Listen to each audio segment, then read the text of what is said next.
नमस्कार, मैं हूं आमिल बेग और आप देख रहे हैं सिटी बुलेटिन न्यूज़। पेश हैं आज के प्रमुख समाचार। राम मंदिर निर्माण समिति की पहले दिन की बैठक संपन्न हो गई। सर्किट हाउस में यह बैठक आयोजित थी। बैठक समाप्त होने के बाद श्री राम जन्मभूमि तीर्थ क्षेत्र ट्रस्ट के कोषाध्यक्ष गोविंद देव गिरी ने कहा कि राम मंदिर के नींव को लेकर के इस बैठक में चर्चा हुई। नींव की डिजाइन जल्द फाइनल हो जाएगी। टाटा और एलएनटीसी के इंजीनियर इस पर काम कर रहे हैं। राम जन्मभूमि परिसर की सुरक्षा पर भी मंथन हुआ है। बैठक में राम मंदिर निर्माण समिति के चेयरमैन नृपेंद्र मिश्र, ट्रस्ट के पदाधिकारी व सदस्य भी शामिल थे। टाटा एलएनटी के इंजीनियर भी इस बैठक में शामिल हुए। कल एक अहम बैठक फिर से होगी।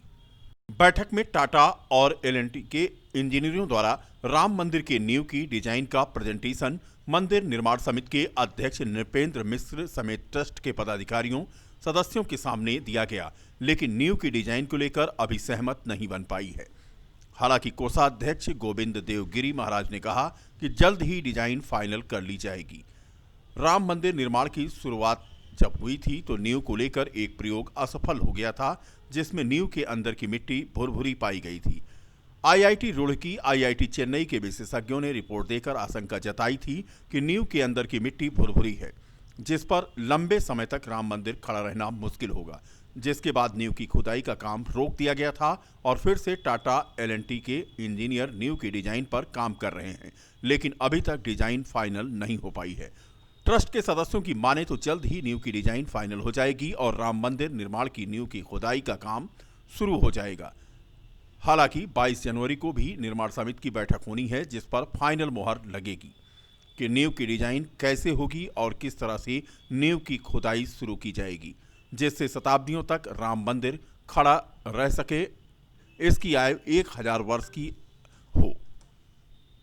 बता दें कि राम मंदिर की 1000 वर्ष की आयु को लेकर ही टाटा एलएनटी के इंजीनियर व ट्रस्ट के बीच तालमेल नहीं बैठ पा रहा है, जिसके लिए ताबड़तोड़ बैठकें की जा रही हैं। उम्मीद है कि जल्द ही नींव की डिजाइन पर फाइनल मोहर लग जाएगी।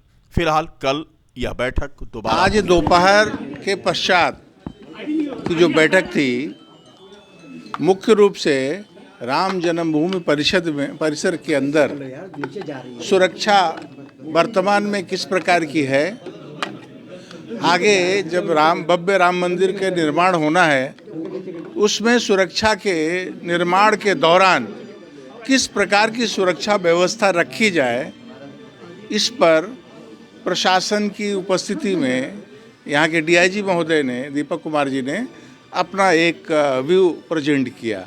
अभी वर्तमान में जो सुरक्षा का स्तर है, आगे निर्माण के दौरान और मजबूत सुरक्षा व्यवस्था की आवश्यकता है, वो कैसी होगी, किस प्रकार से उसकी योजना है, प्रशासन उस दृष्टि से क्या तैयारी कर रहा है, ट्रस्ट से क्या सहयोग चाहता है, इन विभिन्न विषयों पर वार्तालाप हुई है। ये बैठक आज की समाप्त हुई है, कल और बैठक चलेगी। टीसी और एलएनटी ने जो अभी तक काम किए हैं उसके आधार पर नींव की खुदाई कितनी गहराई तक होनी है, इसकी एक रिपोर्ट उन्होंने दे दिया है। उसके आधार पर खुदाई प्रारंभ हो गई है। अब नींव की भराई के लिए कौन कौन से कंपोनेंट या इंजीनियरिंग मटेरियल्स उसमें लगेंगे, इस पर उनका अनुसंधान चल रहा है। आने वाले निकट एक सप्ताह 10 दिन के अंदर, जैसा स्वामी जी ने कहा, वो देने वाले हैं। उसके पश्चात ये है, नींव की खुदाई के पश्चात लगभग 60 से 70-75 दिनों तक ये खुदाई का काम चलेगा। काफ़ी लंबा क्षेत्र है। खुदाई पूरी होने के पश्चात फिर भराई का काम होगा। उसमें अभी हमारे पास पर्याप्त समय है। नींव भराई का इंजीनियरिंग जो हमको प्राप्त होगी, उस पर काम आगे चलेगा। उसके लिए समय अपने पास पर्याप्त है। लोगों ने साइट पर जो काम चला है उसका निरीक्षण किया। हम लोग उससे बड़े प्रसन्न थे और पूरी ज़मीन को खोद करके और उसके ऊपर अब कार्य का आरंभ हो जाएगा। दोपहर में हम लोग विशेष रूप से यहाँ की सुरक्षा व्यवस्था का असेसमेंट कर रहे थे, उसका निरीक्षण कर रहे थे और बाकी सब कार्य बहुत जल्दी ही आरंभ हो रहे हैं।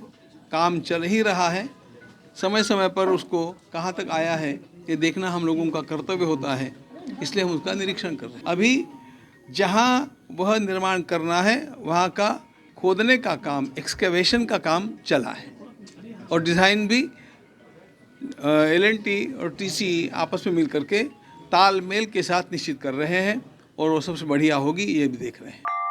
तांडव वेब सीरीज का विवाद और भोपाल की सांसद प्रज्ञा ठाकुर, उन्होंने कहा कि निर्माताओं पर सख्त कार्रवाई करने के साथ ही फिल्म बनाए जाने की मान्यता को भी समाप्त कर दिया जाना चाहिए। दरअसल एक दिवसीय दौरे पर प्रज्ञा ठाकुर अयोध्या पहुंची थी। सांसद प्रज्ञा ठाकुर ने कहा कि विधर्मी अपना काम करते हैं, पर बड़े दुख की बात है कि हम स्वयं इस बात के लिए तैयार नहीं। सनातन धर्म एक ऐसा धर्म है कि कभी किसी धर्म के बारे में ना ही बुराई करता है और ना ही कोई अनर्गल प्लाप, परंतु जब भी देखा गया है सनातन धर्म के ऊपर ही कुठाराघात होता है। इसलिए हिंदुत्व का जागरण होना अनिवार्य है। हिंदू जागेगा तो देश बचेगा, हिंदू बटेगा तो देश बटेगा। इसलिए ऐसी फिल्म बनाने वालों पर कठोर से कठोर दंडात्मक कार्रवाई हो और ऐसे लोगों का अधिकार भी छीन लेना चाहिए। देखो, विधर्मी अपना काम करते हैं, पर बड़े दुख की बात है कि हम स्वयं इस बात के लिए तैयार नहीं है कि जब भी हमारे देवी देवता हमारे धर्म के बारे में, जबकि सनातन धर्म ऐसा है कि कभी किसी की ना बुराई करता है, ना किसी का कंपटीशन है, ना किसी के बारे में कुछ अनर्गल प्रलाप करता है, परंतु पता नहीं क्यों सनातन धर्म के ऊपर ही जब भी देखो कुठाराघात होता है। हिंदुत्व का जागरण होना बहुत अनिवार्य है। हिंदू जागेगा तो देश बचेगा और हिंदू बटेगा तो देश बटेगा।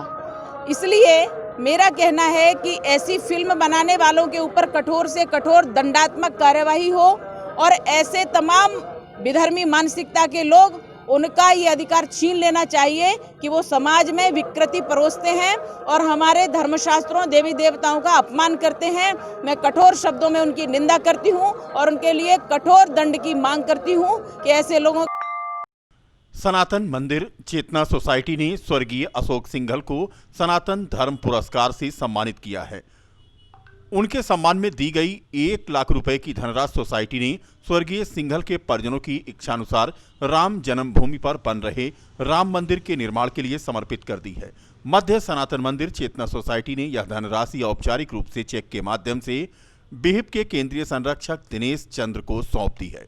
मध्य सनातन मंदिर चेतना सोसाइटी प्रतिवर्ष समाज के विभिन्न क्षेत्रों में उत्कृष्ट कार्य करने वाले लोगों को सम्मानित करती है। सोसाइटी का संचालन कानपुर से होता है और इस सोसाइटी ने अब तक कानपुर में कई मंदिरों का जीर्णोद्धार भी कराया है।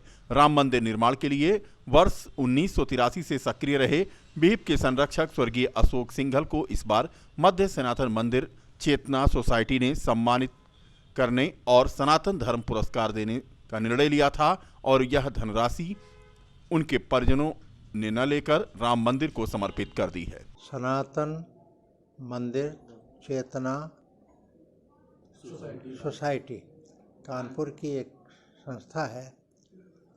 आप उसके फाउंडर, मेंबर और अब संरक्षक के रूप में हैं। ये बंधु सब हमारे उनके सब ट्रस्ट से जुड़े हुए हैं। प्रतिवर्ष यह समाज सेवी इस प्रकार के रहे, उनके लिए 1 लाख रुपए का पुरस्कार देते हैं। कानपुर के कितने ही मंदिरों का अपने सोसाइटी के माध्यम से जीर्णोद्धार कार्य किया है। आज आपसे वार्ता हुई कि हम आपको ये भेंट करना चाहते हैं, तो मन कभी मैं 20 तारीख को अयोध्या हूँ, तो कि आप सबने कहा इससे बढ़िया और कोई सौभाग्य नहीं होगा, इसलिए अयोध्या में ही हम आ रहे हैं। सड़क दुर्घटनाओं को कम करने के उद्देश्य से 20 फरवरी तक चलने वाले सड़क सुरक्षा माह का जहां लखनऊ में मुख्यमंत्री ने शुभारंभ किया, वहीं जिलाधिकारी अनुज कुमार झा व आरटीओ शिखर ओझा ने कलेक्ट्रेट परिसर से सड़क सुरक्षा के जागरूकता प्रचार वाहनों को हरी झंडी दिखाकर रवाना किया। इस अवसर पर जिलाधिकारी ने बताया कि इन वाहनों द्वारा जनपद के संपूर्ण शहरी व ग्रामीण क्षेत्रों में लोगों को सड़क सुरक्षा के प्रति जागरूक किया जाएगा। इस दौरान आरटीओ विभाग के एआरटीओ प्रशासन नंद कुमार भी मौजूद थे। मुख्यमंत्री जी ने पूरे 1 माह के सड़क सुरक्षा सप्ताह का आज शुभारंभ किया है लखनऊ से, और उसी के क्रम में यहाँ भी जो है प्रचार वाहनों को हरी झंडी दिखा करके रवाना किया गया है। जो जनपद के जितने भी हमारे ग्रामीण या शहरी इलाके हैं उनमें जा करके और सड़क सुरक्षा से संबंधित संदेश जो है उनको प्रसारित करेंगे। साथ ही अभी 1 महीने का पूरा कार्यक्रम चलेगा जिसमें विभिन्न प्रकार के कार्यक्रम होंगे, जैसे जितने हमारे महाविद्यालय या विद्यालय हैं उसमें जा करके सड़क सुरक्षा से संबंधित संदेशों को प्रसारित करना और लोगों को आगाह करना।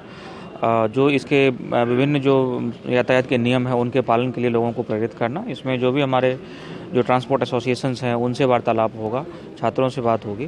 तो लगातार ये 1 महीने का भी कार्यक्रम चलेगा। इसी बीच में जो हमारी सड़क सुरक्षा समिति है उसकी भी बैठक करके और जितने भी हमारे ब्लैक स्पॉट्स हैं जो पहले चिन्हित हुई थी उस पर क्या कार्रवाई हुई इसकी समीक्षा की जाएगी।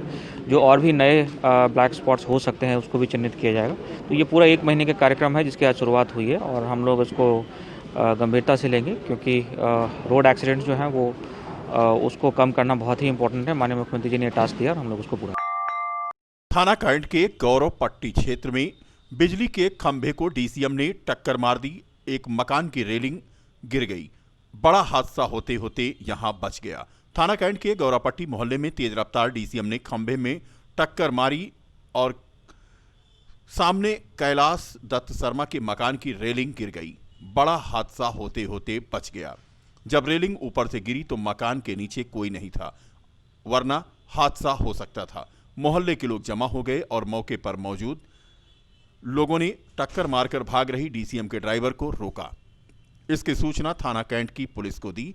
मौके पर पहुंचे चौकी प्रभारी हसनू कटरा ने डीसीएम व ड्राइवर को अपनी कस्टडी में लिया और उससे पूछताछ की जा रही है। Smile dental zone and implant centre Niyava road का राज्य मंत्री स्वास्थ्य जयप्रताप सिंह ने फीता काटकर भव्य उद्घाटन किया। Smile dental zone and implant centre के oral and maxillofacial surgeon doctor Sudhanshu Singh ने बताया कि हमारे यहां डेंटल संबंधित सारी आधुनिक सुविधाएं उपलब्ध हैं, जिसमें जबड़े की सर्जरी, सिंगल विजिट आरसीटी जो क्राउन से संबंधित है। अब अयोध्या वासियों को जबड़े संबंधित किसी भी सर्जरी को लेकर बाहर जाने की जरूरत नहीं पड़ेगी। उन्होंने बताया कि उनकी क्लिनिक खुलेगी 10 बजे से 2 बजे तक और शाम 5 बजे से 8 बजे तक। उद्घाटन के अवसर पर मुख्य रूप से अयोध्या के सांसद लल्लू सिंह, महापौर ऋषिकेश उपाध्याय, विधायक Ved Prakash Gupta, Dilip Kumar Singh, Janmay Singh Baba, doctor Anurag Anand, doctor Rajneesh Singh, doctor SH. Mehndi, doctor Anoop, Sanjeev Singh, Abhay Singh, Dipul Pade, Munna Singh, Shailendra Pratap Singh आदि मौजूद रहे। मैक्सिलोफेशियल सर्जरी यहाँ पर अभी अयोध्या में कोई भी एमडीएस मैक्सिलोफेशियल सर्जरी का नहीं है। हमारी ब्रांच में जितने भी आपकी सर्जरीज होती हैं, जॉ के ट्यूमर होते हैं, सिस्ट होते हैं, फ्रैक्चर होते हैं, कैंसर होते हैं, सबका इलाज होता है। हमने यहाँ पे जो सेंटर खोला है इसमें सारी आधुनिक सुविधाएं हैं। जो भी मशीनें अपने अयोध्या में कहीं भी नहीं है वो हमारे पास यहाँ उपलब्ध हैं। लेज़र से लेके इम्प्लांट से बाकी जितनी भी सर्जरीज होती सारी यहाँ पे सुविधाएं उपलब्ध हैं। तो जिस तरह से मंत्री जी ने आज इसका शुभारंभ किया जी, तो उनके बारे में क्या कहना चाहेंगे जो आज इतने बड़ा जी ये मंत्री जी यहाँ आए वो हमारा गौरव है हमारे लिए। उनका आना ही इस क्लिनिक का उनके कदम पड़ने ही हमारे लिए बहुत बड़ा सौभाग्य की बात है। मंत्री जी आ गए, उनका हम हमेशा उसकी बात के लिए जी अगर गरीब हैं तो उनके लिए हम पहले से ही हमारे मन में था कि कुछ ना कुछ करना है, तो हम उनको सारा ट्रीटमेंट फ्री करेंगे। जो भी हमारा केवल लैब कॉस्ट आएगा, लैब कॉस्ट का खर्चा उनको देना होगा, बाकी जितने भी इलाज हैं सब फ्री में होंगे। शुभ नाम क्या है, कहाँ खोला? जी डॉक्टर सुधांशु सिंह नाम है मेरा। ये हमारा smile dental zone and implant centre है। ये नियामा रोड पे है, बैंक ऑफ बड़ौदा के जस्ट बगल में। मिशन प्रेरणा के अंतर्गत कंपोजिट विद्यालय पल्ली कृपालपुर शिक्षा क्षेत्र तारुण में 3 न्याय पंचायत क्रमशः भदार, खपड़ाडीह और जयसिंह मऊ की संयुक्त मासिक शिक्षक संकुल कार्यशाला में जिला बेसिक शिक्षा अधिकारी संतोष कुमार देव पांडे ने स्कूल में पुस्तकालय का फीता काटकर जहां उद्घाटन किया, वहीं इस मौके पर उन्होंने कहा कि मिशन प्रेरणा के प्रभावी क्रियान्वयन से स्कूल बेहतर हुए हैं। कोविड-19 के दौर में बच्चों को ऑनलाइन शिक्षा देकर शिक्षक अपने दायित्वों का बखूबी निर्वहन कर रहे हैं। अध्यापक स्कूलों को मिलने वाली शासकीय कंपोजिट ग्रांट की धनराशि का लेखा जोखा स्कूलों की दीवारों पर लिखवाकर सार्वजनिक कर दें। बीएसए एवं जिला समन्वयक प्रशिक्षण शिक्षकों के स्वनिर्मित टीएलएम प्रदर्शन से अत्यंत प्रसन्न दिखे। जिला समन्वयक सुनील कुमार श्रीवास्तव ने कोविड-19 के चलते बच्चों को ई पाठशाला के माध्यम से पढ़ाई करने पर जोर दिया। उन्होंने कहा कि वर्तमान समय में 10 में से 9 स्कूलों की स्थिति बेहतर हुई है और अन्य स्कूल बेहतर होने के लिए प्रयासरत हैं। रजनी रंजन जायसवाल ने प्रेरणा लक्ष्य, प्रेरणा सूची, प्रेरणा तालिका और शिक्षक डायरी पर चर्चा की और शिक्षकों को, अभिभावकों को मिशन प्रेरणा से जोड़ने के लिए प्रेरित किया। एआरपी संतोष कुमार ने ई पाठशाला, मुकेश कुमार ने दूरदर्शन और रेडियो के विभागीय कार्यक्रम तथा यमुना लाल ने रीड एलॉन्ग पर चर्चा की। शिक्षक संकुल अविनाश पांडे, अशोक सिंह रघुवंशी, देवनारायण और अर्चना शर्मा ने आधारशिला हस्तपुस्तिका पर प्रस्तुतिकरण दिया। बीएसए ने न्याय पंचायत जयसिंह मऊ, भादार व खपड़ाड़ी के संकुल शिक्षकों द्वारा स्वनिर्मित टीएलएम का गहन अवलोकन भी किया। इस मौके पर खंड शिक्षा अधिकारी प्रमोद कुमार उपाध्याय ने सभी के प्रयासों की सराहना की।